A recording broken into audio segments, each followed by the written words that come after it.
Students, हम इन questions की discussion करेंगे वन बाय वन, ठीक है। चलें जी, क्वेश्चन नंबर 1 देखें। 15-year-old female complain of pallor and fatigue since 1 year. Her CBC shows microcytic hypochromic anemia. Give 3 main causes and how you investigate to reach diagnosis. ठीक है, तो आप लोगों को पता चल चुका है कि ये माइक्रोसिटिक बताया जा चुका है। अब माइक्रोसिटिक हाइपोक्रोमिक एनीमिया क्या होता है कि जब आपके आरबीसीज का साइज रिड्यूस हो जाए तभी आप उन्हें माइक्रोसिटिक कहते हैं ना। और हाइपोक्रोमिक जब वो पेलर हो जाए, जो कलर है ओरिजिनल कलर है रेड पेलर की तरफ मूव करना स्टार्ट कर जाए, तो इसके रीजन क्या होती है कि एमसीवी 80 फेम्टोलीटर से रिड्यूस हो जाता है, एमसीएच 27 पिकोग्राम से कम हो जाता है। ठीक है, तो अब आपके माइंड में क्वेश्चन आ सकता है कि माइक्रोसिटिक हाइपोक्रोमिक एनीमिया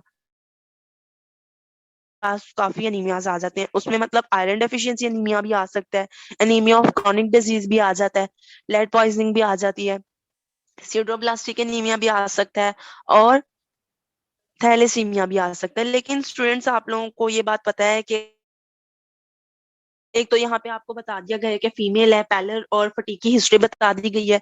दूसरी, आपको पता है माइक्रोसिटिक हाइपोक्रोमिक एनीमिया की जो कॉज, कॉमन कॉज जानी जाती है वो आयरन डेफिशिएंसी मानी जाती है। ठीक है, आपकी टेक्स्ट बुक की लाइन है कि iron deficiency is the major cause of microcytic hypochromic anaemia. ठीक है, जिसमें दोनों सेल इंड्यूस हो जाती है। तो यहाँ पर अब आप लोग पता कर चुके हैं कि आयरन डेफिशिएंसी एनीमिया है। अब आपने लिखनी है उसकी कॉजेज। ठीक है, तो आयरन डेफिशिएंसी एनीमिया की कॉजेज आप क्या यहाँ पर लिखेंगे, बिल्कुल ब्लाइंडली तो नहीं लिखेंगे। अब फीमेल है, 15 ईयर फीमेल है, तो उस लिहाज से अब आप क्या क्या लिख सकते हैं कॉजेज में भी, क्रॉनिक ब्लड लॉस हुआ उस फीमेल में भी पुअर एरोपैथी हो। ठीक है, क्योंकि अगर मैं आपको ओवरऑल बताऊं आयरन डेफिशिएंसी की कॉजेज, तो आपको पता है कि क्रॉनिक ब्लड लॉस हो सकता है, यूटेराइन हो सकता है, गैस्ट्रोइंटेस्टाइनल लॉस हो सकता है। गैस्ट्रोइंटेस्टाइनल में भी कोई भी कॉजेज आ सकती हैं, पेप्टिक अल्सर हुआ हो, मे बी एसोफेजियल वेरिसिस हुई हो, मे बी एस्पिरिन इंजेक्शन हो जाए, उसकी वजह से भी आयरन डेफिशिएंसी हो सकती है। गैस्ट्रेक्टमी हुई हो, मूव किया हो, या फिर स्टमक का कार्सिनोमा हुआ हो, या फिर सीकम का, कोलोन का, रेक्टम का, या कोई पैरासाइट हुक्म शिस्टोसोमियासिस वगैरह एंटर हो गए हो, तो इसकी वजह से जीआईटी के थ्रू भी ब्लीडिंग हो सकती है और आयरन डेफिशिएंसी हो सकती है। इंक्रीज डिमांड हो जाए तो आयरन डेफिशिएंसी हो सकती है। प्रीमेच्योरिटी, ग्रोथ, प्रेगनेंसी आ रही है, मेल एब्जॉर्प्शन हो रही है, या पुअर डाइट ली जा रही है, तो इन सभी चीजों की वजह से क्या हो सकता है, ये सभी फैक्टर आयरन डेफिशिएंसी को कॉज कर सकते हैं। आप इसकी कॉजेज में कुछ भी लिख सकते हैं जो आपको ठीक लगे। इन्वेस्टिगेशन टू रीच डायग्नोसिस, अब क्या इन्वेस्टिगेशन करेंगे आप लोग, इसे step by step deal CBC में क्या दिखाई देगा, सीबीसी में एमसीवी और एमसीएच रिड्यूस आएगा। ठीक है, एमसीवी 80 फेम्टोलीटर से कम होगा, एमसीएच जो होगा वो 27 पिकोग्राम से कम होगा। पेरिफेरल स्मीयर में हमें क्या मिलेगा, आयरन डेफिशिएंसी एनीमिया है, तो हमें टारगेट सेल्स सेल्स दिखाई देंगे, माइक्रोसाइट्स दिखाई देंगे, हाइपोक्रोमिक आरबीसीज दिखाई देंगे। ठीक है, आप लोग टारगेट सेल्स को कोडोसाइट्स भी कह सकते हैं। आयरन स्टडीज की जाएंगी, सीबीसी भी कर ली हमने, पेरिफेरल स्मीयर भी देख लिया, देन हम देखेंगे आयरन स्टडीज। आयरन स्टडीज जब करेंगे तो उसमें टीआईबीसी हमें टेस्ट मिलेगी। ठीक है, नॉर्मल भी आपको पता होनी चाहिए, अगर नॉर्मल पता होंगी तभी आपको कंपैरिजन पता चलेगा ना। तो टीआईबीसी जो नॉर्मल होता है वो 40 to 75 होता है। ठीक है, माइक्रोमोल पर लीटर। तो 40 to 75 टीआईबीसी नॉर्मल होता है, लेकिन इसमें क्या होता है, वो रेज हो जाता है, सीरम आयरन रिड्यूस हो जाएगी, सीरम फेरिटिन आयरन स्टोर्स जो होंगे एब्सेंट होंगे, एरिथ्रोब्लास्ट आयरन स्टोर्स भी एब्सेंट होंगे। ठीक हो गया, टीआईबीसी आप लोगों को नॉर्मल पता चल गई कि 40 to 75 होती है, वो यहाँ पे रेस हो जाएगी। सीरम आयरन जो होगी वो रिड्यूस हो जाएगी। नॉर्मल कितनी होती है, नॉर्मल 10 to 30 माइक्रोमोल पर लीटर होती है। ठीक है, सीरम फेरिटीन के साथ क्या नॉर्मल कितनी होती है, 30 to 340 मेल्स में होती है, या 14 to 150 फीमेल्स में होती है। देन हम हीमोग्लोबिन इलेक्ट्रोफोरेसिस करेंगे, वो भी नॉर्मल आएगी। तो ये हम सारे काम करेंगे, सीबीसी करेंगे, पेरिफेरल स्मीयर करेंगे, आयरन स्टडीज करेंगे और इलेक्ट्रोफोरेसिस करेंगे। नंबर 2 देखें, 2 year child has complaint of pallor and abdominal distension. CBC shows anemia. He has received multiple transfusions. Older brother has thalassemia major. Which lab tests are done for diagnosis of thalassemia? How you classify thalassemia? तो classify ये कैसे करनी है classify आपने, alpha thalassaemia, beta thalassaemia, मतलब ये dependent होते हैं, ट्रांसफ्यूजन इंडिपेंडेंट होगा, ट्रांसफ्यूजन इंटरमीडिया के नाम से लिखेंगे आप उसे। फिर अल्फा थैलेसीमिया में आप बताएंगे कि अल्फा नोट होता है, अल्फा प्लस होता है, नोट मतलब कि अल्फा चेन्स बन ही नहीं रही, अल्फा नोट में बन ही नहीं रही है, अल्फा पॉजिटिव जो होगा प्लस होगा उसमें कम बन रही है, ठीक है। देन आप बताएंगे उसमें बीटा को ऐसे ही एक्सप्लेन करेंगे, टाइप्स उसकी बताएंगे, और उसके बाद फिर इंटरमीडिया। अब आ जाते हैं हम ए पार्ट पे। बी पार्ट तो इजी सा क्लासिफाई करना है। ए पार्ट के which lab test are done for diagnosis of thalassemia. तो कौन कौन से लैब टेस्ट करते हैं आप? सीबीसी बेस लाइन है, बेसिक टेस्ट है, ये तो आप जरूर करते हैं। एमसीबी एमसीएच रिड्यूस मिलेगा आपको, और एनीमिया होगा। पेरिफेरल स्मीयर में आपको हाइपोक्रोमिक माइक्रोसिटिक आरबीसीज मिलेंगे, नॉर्मोब्लास्ट टारगेट सेल्स मिलेंगे, और बेसोफिलिक स्टिपलिंग मिलेगी, ठीक है।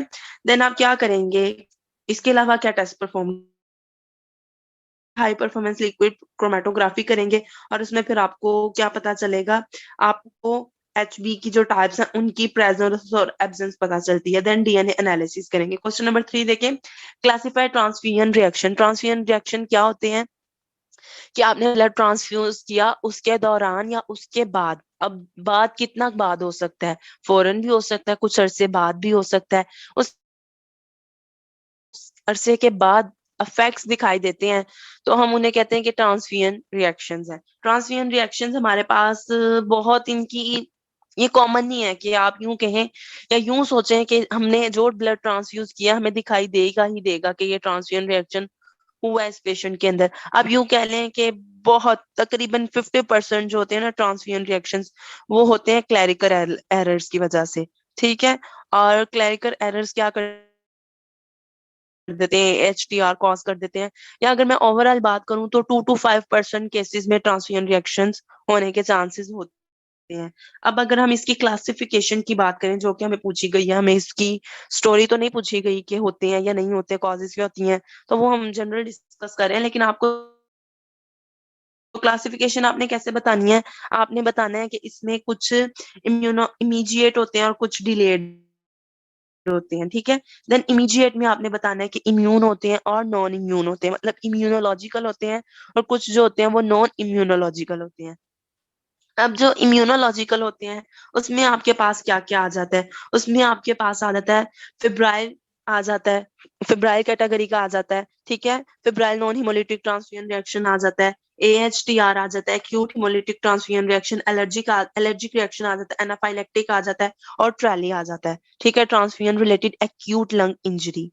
देन अगर हम बात करते हैं नॉन इम्यून की, इमीडिएट रिएक्शन की कैटेगरी में ही रहकर बैक्टीरियल कंटेमिनेशन आ जाती है, हाइपोथर्मिया आ जाता है, हाइपोकैल्सीमिया आ जाता है, ठीक है। मैसिव ट्रांसफ्यूजन और एयर एम्बोलिज्म। अगर डिलेड में बात करते हैं तो डिलेड में हमारे पास डीएचटीआर आ जाता है, पीटीपी आ जाता है, ट्रांस उसके बाद हमारे पास transfusion associated graft versus host disease आ जाती है, और उसके अलावा नॉन इम्यूनोलॉजिकल में आपके पास वायरल इन्फेक्शन आ जाते हैं, आयरन ओवरलोड आ जाता है। और अगर अब हम क्वेश्चन का बी पार्ट देखें तो उसमें आपको क्या पूछा गया, उसमें आपको टैको और ट्रैली में डिफरेंस पूछा गया है।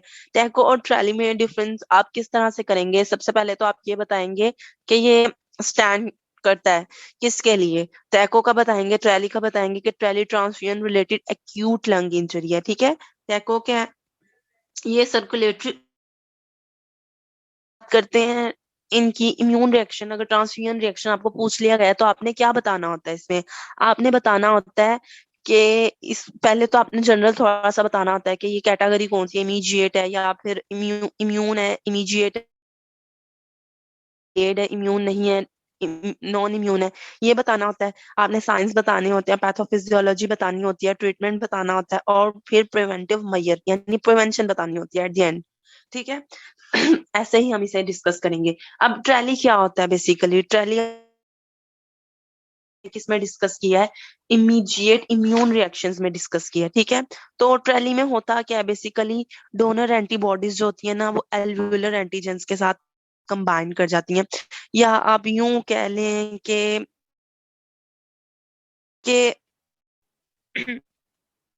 जो एल्वुलर एंटीजेंस होती है ना वो अफेक्ट हो जाते हैं ना, लंग्स अफेक्ट हो रहे होते हैं, पल्मोनरी कंजेशन मिलती है हमें, कैपिलरी लीकेज मिलती है, पल्मोनरी वो अगेंस्ट बनती हैं, किसके रेसिपिएंट्स के। तो इस चीज से कॉज इन्फ्लामेशन हो जाता है, कैपिलरी परमियाबिलिटी बढ़नी स्टार्ट हो जाती है। अब जो पेशेंट होगा ये किस तरह, पहले बात करें 1 to 6 आवर्स में, विद इन 6 आवर्स इसके रिजल्ट हमें शो हो रहे होते हैं। पेशेंट के अंदर सिम्टम्स क्या होते हैं? फीवर होता है, चिल होता है, चिल्स फील होती है, शिवरिंग होती है, कफिंग होती है, डिस्पनिया होता है, शॉक होते हैं, शॉक होता है, edema होता है, और रेस्पिरेटरी डिस्ट्रेस सिंड्रोम्स शो होते हैं। ठीक है, ट्रीटमेंट क्या है? ट्रीटमेंट बेस्ट यही है कि आप ऑक्सीजन सप्लीमेंटेशन करें। ऑक्सीजन सप्लीमेंटेशन क्या है कि आप उसकी ऑक्सीजन, मतलब उससे पहले तो उसकी ऑक्सीजन ठीक करें। उसकी वेंटिलेशन खराब है, जब उसकी वेंटिलेशन ठीक हो जाएगी, डिस्पनिया फील हो रहा है, उसे कफिंग फील हो रही है, उससे मुसलसल रेस्पिरेटरी डिस्ट्रेस फील हो रहा है, तो जब आप ऑक्सीजन स्पॉटिव मेजर्स दे देंगे, ऑक्सीजन सप्लीमेंटेशन महसूस करेगा। प्रिवेंशन क्या है ट्रैली की? ट्रैली की प्रिवेंशन यही है कि अगर आप प्लाज्मा ट्रांसफ्यूज कर रहे हैं तो आप प्रेफर करें कि आप मेल डोनर का करें।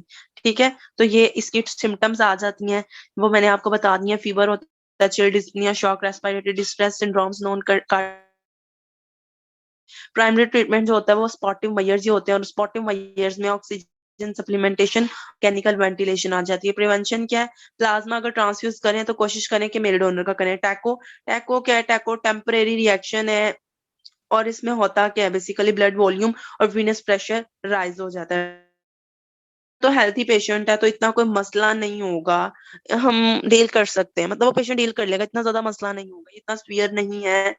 ट्रैली की निस्बत इतना सीवियर नहीं है। लेकिन अगर पेशेंट ऑल्डर है, कार्डियक पेशेंट है, प्रेग्नेंट है, या एनीमिक पेशेंट है, या कोई इन्फेंट है, तो उसमें ब्लड वॉल्यूम का बढ़ना, वेनस प्रेशर भी इवन डैमेज कर सकती है, या सीवियरली कॉज कर सकती है पल्मोनरी एडिमा को। इसके सिम्टम्स भी ट्रेली जैसी ही हैं। सीवियर कफ है, राइज हो जाता है बीपी, स्पूटम प्रोडक्शन होती है, ब्रेथलेसनेस हो जाती है, लंग्स क्रिप्स बन जाते हैं, मतलब कि आप कहें कि फेफड़ों में पानी आ जाता है, जैसे आप कहते हैं ना, तो कि आप स्लो डाउन कर दें ट्रांसफ्यूजन को, पेशेंट को अपराइट पोजीशन में बिठाएं और डाययूरेटिक्स दें मुसलसल, ताकि यूरिनेशन हो तो ब्लड वॉल्यूम बैलेंस हो जाए। प्रिवेंशन क्या है इसकी? प्रिवेंशन यही है कि आप अगर आप बहुत ज्यादा जरूरी है तो फिर आप ट्रांसफ्यूजन बहुत ज्यादा स्लो करें, बहुत ज्यादा स्लो। इससे ये होगा कि ब्लड वॉल्यूम मेंटेन रहेगा, और जो उसकी पैथोफिजियोलॉजी जो कॉज हो रही थी वो कॉज नहीं होगी, तो फिर टैको नहीं होगा। यही इसकी प्रिवेंशन है अगर आप नेक्स्ट टाइम ट्रांसफ्यूज करना चाह रहे हैं और इस इशू से खुद को। कॉम्स टेस्ट का, कॉम्स टेस्ट होता है कि एंटीग्लोबुलिन टेस्ट है। बेसिकली स्मॉल एंटीबॉडी मॉलिक्यूल, जैसा कि आईजीजी कह लें आप, वो सेंसिटाइज कर देती है रेड ब्लड सेल्स को, लेकिन समटाइम्स ऐसा होता है कि वो एग्लूटिनेशन नहीं प्रोड्यूस कर पाती। ठीक है, तो वो जो स्मॉल साइज होता है ना एंटीबॉडी मॉलिक्यूल का, वो उसे आ सकता कि वो उन फोर्सेस को ओवरकम कर ले जो आरबीसीज को रिपेल करनी है। तो बस इन चीजों को हैंडल करने के लिए कोम्स टेस्ट किया जाता है। और एंटीग्लोबुलिन टेस्ट में होता क्या है, एजेंट आप ऐड कर देते हैं ह्यूमन रेड सेल्स में, जो कि ऑलरेडी कॉटेड होते हैं इम्यूनोग्लोबुलिन्स के साथ, कॉम्प्लीमेंट्स के साथ, कंपोनेंट्स के साथ, तो एग्लूटिनेशन हो जाती है आरबीसीज की, जो पॉजिटिव टेस्ट को, कोम्स पॉजिटिव टेस्ट को इंडिकेट करती है कि पॉजिटिव आ गया। एएचजी क्या है? एएचजी प्रोड्यूस किया जाता है एनिमल्स में। किस तरह से? आप ह्यूमन ग्लोबुलिन इंजेक्शन देते हैं, या फिर ग्लोबुलिन इंजेक्ट करते हैं किसी भी गॉट में या रैबिट में। एनिमल्स में गॉट हो सकती है, रैबिट हो सकता है। जब आप ह्यूमन ग्लोबुलिन इंजेक्ट कर देते हैं या स्पेसिफिक इम्यूनोग्लोबुलिन इंजेक्ट कर देते हैं, तो फिर उसके अगेंस्ट एंटीबॉडीज बनती हैं, फिर आप उसको दोबारा अपने पर्पस के लिए यूज कर लेते हैं एज अ कूम्स रिएजेंट। अब एंटी ग्लोबुलिन टेस्ट दो तरह का होता है, डायरेक्ट और इनडायरेक्ट। अगर इसमें डैट और आईएट के प्रिंसिपल्स को भी एक्सप्लेन करना चाहें तो आप कर सकते हैं। देन इंटरप्रिटेशन क्या है डैट की, कि डैट पॉजिटिव कब आता है, इंडिकेशंस क्या है इसकी। तो डैट पॉजिटिव आता है आपका, या इसके इंडिकेशंस आप यूं करें कि हिमोलिटिक डिजीज ऑफ न्यूबॉर्न में ये पॉजिटिव आता है, तब हम करते हैं जरूर अब जो डैट है, डायरेक्ट एंटीग्लोबुलिन टेस्ट है, वो करते हैं कब? जब हिमोलिटिक डिजीज हो न्यूबॉर्न की, ऑटो इम्यून हिमोलिटिक एनीमिया हो, या फिर कोई हिमोलिटिक ट्रांसफ्यूजन रिएक्शन हो, तो इन केस हम डैट परफॉर्म करते हैं। ठीक है, क्वेश्चन नंबर 5 देखिए, enumerate laboratory work and newborn. तो ये आपका क्वेश्चन है, इसको अटेम्प्ट करने का तरीका वैसे ये तो नहीं है जैसे मैंने अटेम्प्ट किया हुआ है, इसको बेहतर तरीके से भी आप अटेम्प्ट कर सकते हैं। अच्छा जी, अब इसमें स्टोरी क्या होती है, आप अगर बात करते हैं कि हिमोलिटिक डिजीज होता क्या है, जो आपने उसको वर्कअप लिखना है ना आपने, तो basically red cell allo immunization हो जाती है, ठीक है। उसका नतीजा होता है HDN, जो हिमोलिटिक डिजीज न्यूबॉर्न की होती है। IgG एंटीबॉडीज क्रॉस कर जाती है मैटरनल सर्कुलेशन को, प्लेसेंटा में जब एंटर हो जाती हैं, प्लेसेंटा के फिटस में एंटर हो जाती हैं, तो फिर वो रिएक्ट करती हैं फीट टाइम से पहले ही डिस्ट्रक्शन कॉज कर देती हैं, ठीक है। तो ये होती है HDN। अब आप इसकी टेस्टिंग कैसे कर सकते हैं, आप इसकी टेस्टिंग परफॉर्म कर सकते हैं। सबसे पहले आप ब्लड ग्रुपिंग करते हैं, एबीओ ब्लड ग्रुपिंग करते हैं, RH ब्लड ग्रुपिंग करते हैं, कूम्स टेस्ट परफॉर्म करते हैं, यानी कि वही वाली बात जो हमने अभी देखी है कि interpretations of disease of newborn में, ठीक है। अगर HDN है तो फिर डैट परफॉर्म किया जाता है, तो डैट परफॉर्म करते हैं आप, अल्ट्रासाउंड परफॉर्म करते हैं, अल्ट्रासाउंड सोनोग्राफी टेस्ट परफॉर्म करते हैं, डाइल्यूशन मेथड परफॉर्म करते हैं, एंटीबॉडी स्क्रीनिंग और आइडेंटिफिकेशन करते हैं, ठीक है। Write down principle and in time जी, तो पीटी आप लोगों को पता है पीटी करता क्या है, पीटी एक्सट्रिंसिक पाथवे और कॉमन पाथवे को मेजर करता है, ठीक है, जबकि जो एपीटीटी होता है वो इंट्रिंसिक पाथवे को मेजर करता है। तो प्रिंसिपल इसका सिंपल सा है कि प्रोथ्रोम्बिन टाइम जो होगा मेजर करता है एक्टिविटी ऑफ एक्सट्रिंसिक और कोरिलेशन फैक्टर्स जो जो एक्सट्रिंसिक और कॉमन पाथवेज में होंगे वो आपने इसमें लिखने हैं। और अंडर स्टैंडर्डाइज कंडीशंस ये सारा काम होता है जब टिश्यू थ्रोम्बोप्लास्टिन और कैल्शियम आप ऐड कर देते हैं सिट्रेटेड प्लाज्मा के अंदर, तो क्लॉट बनना स्टार्ट हो जाता है क्योंकि पाथवे एक्टिवेट हो जाता है। तो वो टाइम जिसमें वो क्लॉट बनता है, फिब्रिन क्लॉट, ठीक है। इंटरप्रिटेशंस क्या होती हैं इसकी, इंटरप्रिटेशंस यही है कि पीटी प्रोलॉन्ग हो सकता है किस किस फैक्टर की डेफिशिएंसी में, वो फैक्टर्स जो आपके एक्सट्रिंसिक और कॉमन पाथवे में इन्वॉल्व है आप उन्हें मेंशन कर सकते हैं कि पीटी उन फैक्टर्स की डेफिशिएंसी में प्रोलॉन्ग हो जाता है। उसके अलावा ओरल एंटीकोआगुलेंट थेरेपी दी जा रही है जो विटामिन के एंटी एंटागनिस्ट है, तो ये प्रोलॉन्ग हो सकता है। ऑब्स्ट्रक्टिव जॉन्डिस के केस में, लिवर डिजीजेज में प्रोलॉन्ग हो सकता है।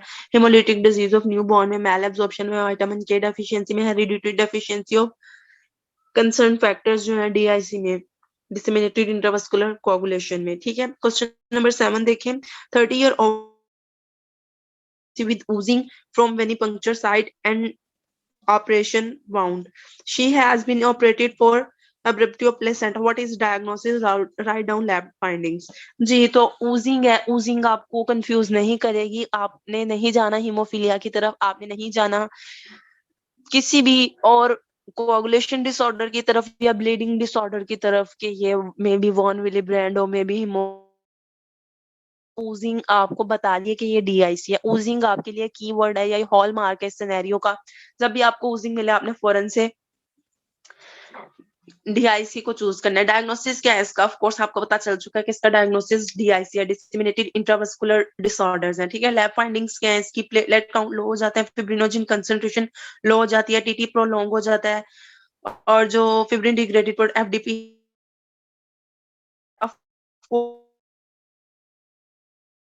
कोर्स FDPs हाई हो रहे हैं, तो फिब्रिन हो रही है तो FDPs हाई हो रहे हैं, ठीक है। TT प्रोलॉन्ग हो जाता है, PT APTT प्रोलॉन्ग हो जाता है। आप सिंपल सी चीज याद रखें, इसमें प्लेटलेट्स रिड्यूस होते हैं, फिब्रिनोजन रिड्यूस होती है, और बाकी जितने भी क्लॉटिंग टेस्ट होते हैं जो आप करते हैं PT APTT और TT, ये सारे टेस्ट प्रोलॉन्ग हो जाते हैं, ठीक है। और जो FDPs होती हैं इनकी कंसंट्रेशन ज्यादा हो जाती है, D डायमर्स बन रहे होते हैं सीरम में।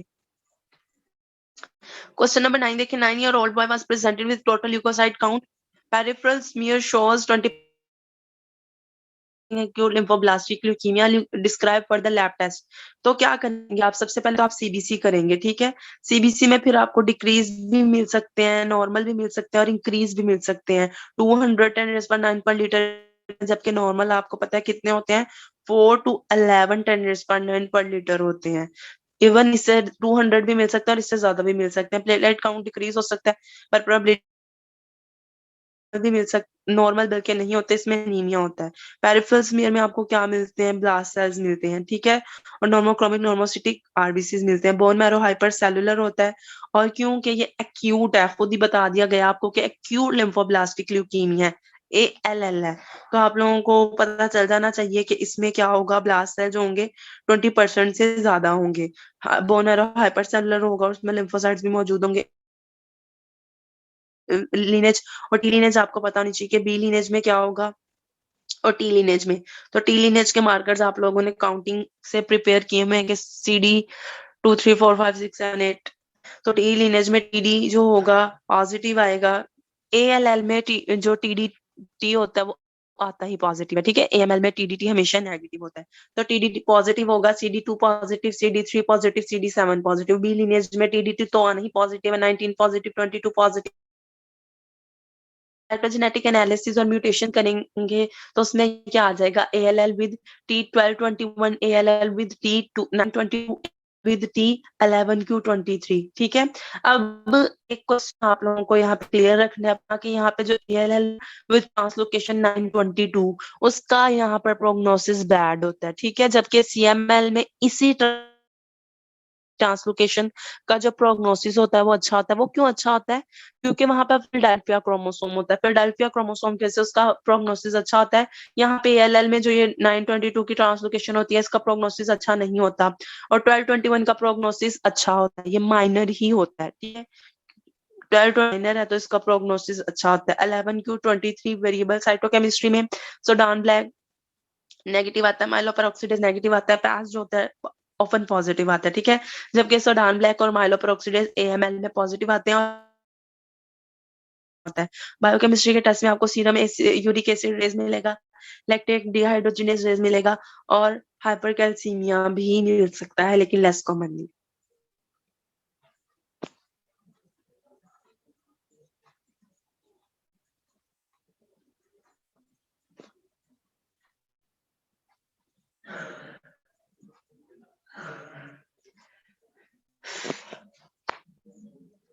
इकरा खत्म कर दो।